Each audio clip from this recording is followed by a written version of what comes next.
프레데터 죽음의 땅이 개봉했습니다. 시리즈의 6번째 영화이자 프레데터의 시점으로 진행하는 새로운 이야기인데요. 영화에 스포일러가 있으니 주의하시길 바라며 바로 시작해보도록 할까요?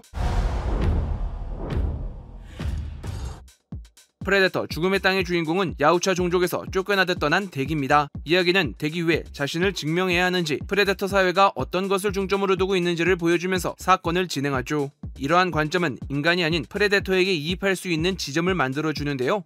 이미 많은 작품에서 프레데터에 맞서는 인간의 모습을 보여줬었기에 유사한 이야기로 매너리즘에 갇힐 수도 있는 부분이 많았고, 나아가 현재 지구를 배경으로 삼았던 더 프레데터가 감독의 무리한 연출로 혹평을 받으면서 That's my new suit, Bubba. 현재 시점을 다루기엔 리스크가 커졌으니 시리즈의 방향을 전환하고 새로운 활력을 불어넣기 위한 시도가 필요했습니다. 이에 죽음의 땅을 연출한 댄 트랙턴버그 감독은 프레이와 프레데터 킬러 오브 킬러스를 연출하면서 존재감을 드러내려고 합니다.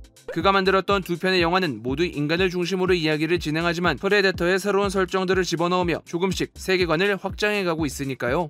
프레이로는 과거 시점으로 옮겨가 프레데터 2와 연결되면서도 색다른 시선을 앞에 두고, 킬러 오브 킬러스로는 프레데터 전 시리즈를 아우르는 에피소드로 또 다른 목적을 제시합니다.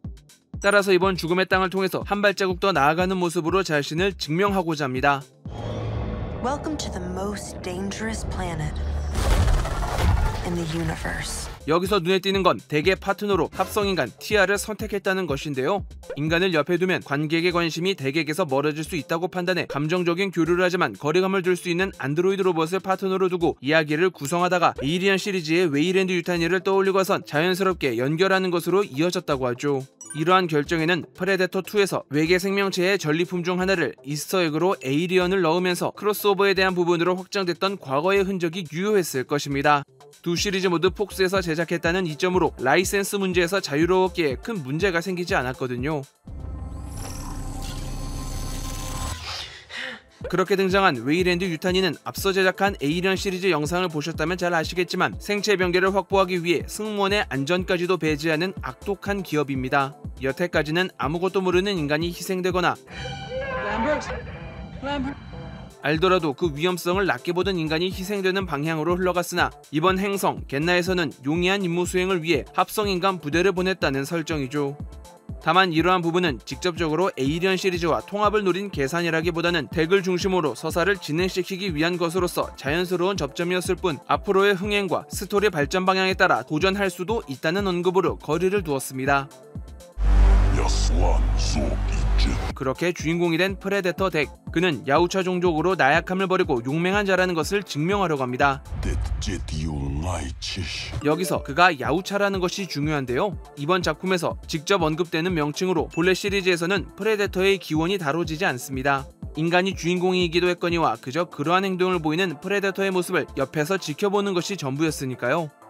야우차는 최초 소설 에이리언 vs 프레데터 프레이에서 밝혀진 것으로, 이후 이 설정을 코믹스가 반영하면서 세계관 바깥에 존재하는 명칭이었습니다. 그러한 명칭을 본편에서 직접 언급하면서 2차로 확장된 세계에서 머물렀던 설정을 메인 세계관에 끌어들이고, 단순히 괴수로만 보일 수 있는 단어 프레데터에서 언어와 문화가 있는 사회화된 집단이라는 것을 드러낸다는 의미가 부여됩니다. 이러한 체계를 통해 약자가 된 덱에게 감정을 이입하고 성장해갈 수 있는 서사를 지켜볼 수 있게 만들어주는 것입니다.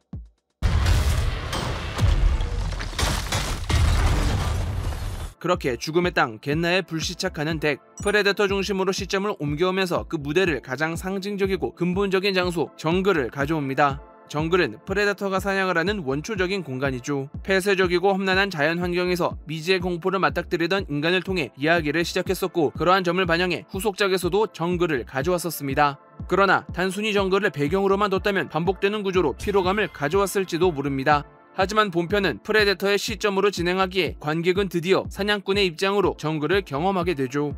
프레데터 시리즈에서 가장 익숙한 배경을 가져와 팬덤의 향수를 자극하고 전혀 다른 시점과 전혀 다른 생태계를 통해 추억 파괴를 넘어 새로운 이야기를 만들어가는 발판이 되는 것입니다. 하지만 이러한 시도들이 모두 좋았다고는 할 수 없습니다. 프레데터 시리즈가 80년대부터 제작되며 많은 이야기가 쌓여있기에 이러한 영화 내부의 설정과 영화 외적인 부분까지 알지 못한다면 처음 접하는 관객은 불친절하게 느낄 수도 있겠다라는 요소가 있었거든요. 프레데터가 왜 명예를 중요시하는지, 왜 약자를 제거하려고 하는지, 어디까지나 외계인이기에 인간의 감정으로는 완전히 몰입할 수 없는 경기에서 성장 서사를 다루니까요. 인간보다 큰 체격과 강한 힘으로 다양한 무기와 기술을 사용하면서 압도적인 모습을 보여주다가 본편에서는 이러한 기술들을 활용할 수 없어 현장에서 습득한 지식으로 무기를 제작하는데 플라즈마 캐논을 대신해 어깨에 매달아 놓은 외계 생물이 원하는 대로 움직이는 모습은 살짝 편의적인 진행으로 여겨지고요. 그럼에도 불구하고 확장되어가는 세계관을 좋아하는 개인적인 평가로는 니즈의 설정을 다듬어가고 구취해야 한다는 점에서 긍정적으로 볼 수 있다고 생각합니다. 특히나 감독이 만든 3편의 이야기가 전부 다른 배경이라는 것이 여러 시각에서 관찰하고 있다는 세심한 접근으로 보이기 때문입니다. 여러분은 프레데터 죽음의 땅을 어떻게 보셨나요? 좋았던 점과 아쉬웠던 점이 있다면 댓글로 남겨주세요. 제가 준비한 영상은 여기까지입니다. 좋아요와 구독 버튼 눌러주시면 영상을 만드는데 큰 힘을 받을 수 있습니다. 그럼 저는 프레데터 시리즈로 다시 찾아뵙겠습니다. 감사합니다.